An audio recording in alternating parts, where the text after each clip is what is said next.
Arrêtez de menacer ça. Vous avez fait depuis que vous êtes venu ici. Personne, monsieur. Vous avez fait ça depuis que vous êtes venu ici.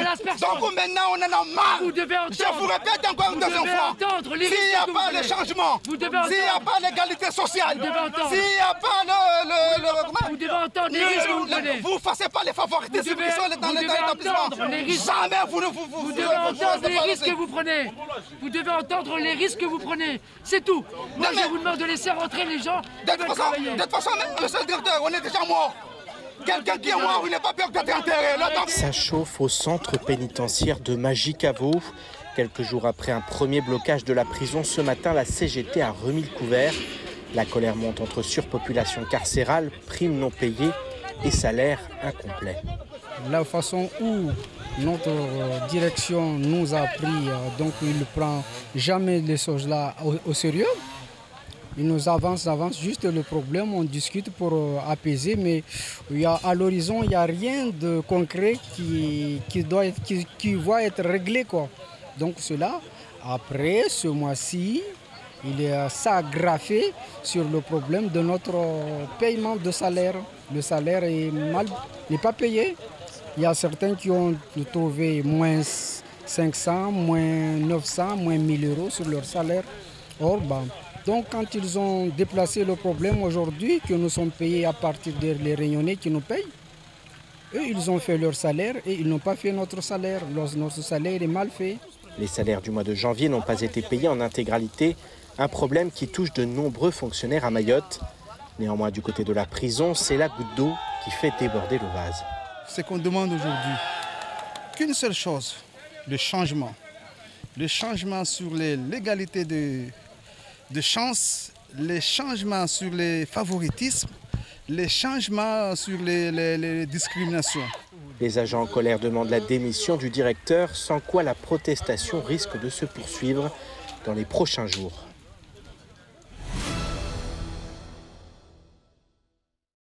Moi, je trouve que c'est scandaleux de démontrer autant de dédain face aux Mahorais qui sont désemparés, face aux magistrats qui sont surchargés, face aux policiers qui sont désespérés par les manques de moyens.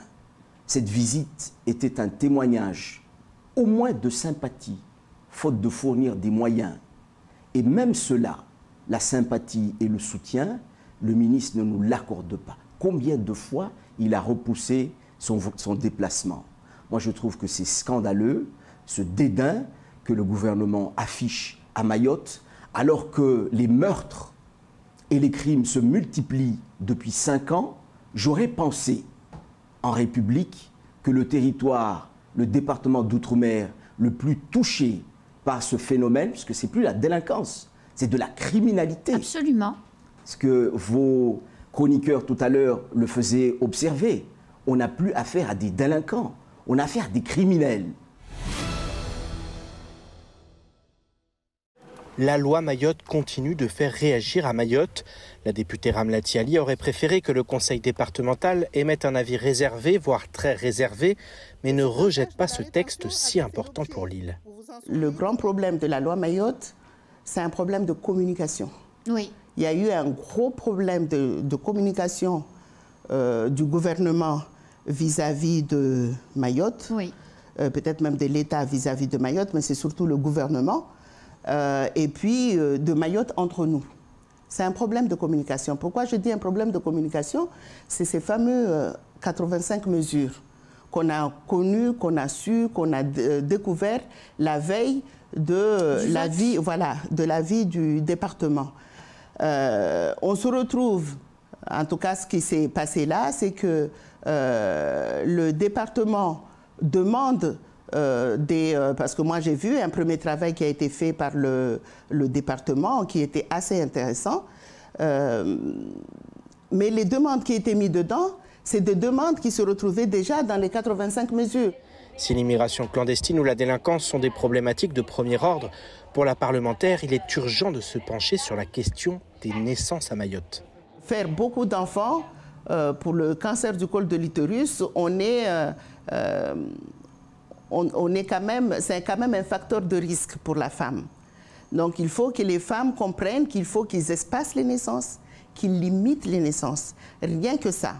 Puis après, sur le plan économique et du territoire, évidemment, si on a 3 000, 4 000, allez, 5 000 naissances, prendre en charge ces enfants-là, que ce soit pour les institutions ou même pour la famille, c'est différent que d'avoir 10 000 naissances. On est d'accord. Voilà, donc il faut absolument. Et à un moment, on avait fait cette politique de prévention, d'explication avec le 1 des 3 bases qui avait marché avec la génération des Mahoraises de l'époque, qui ne tient plus aujourd'hui.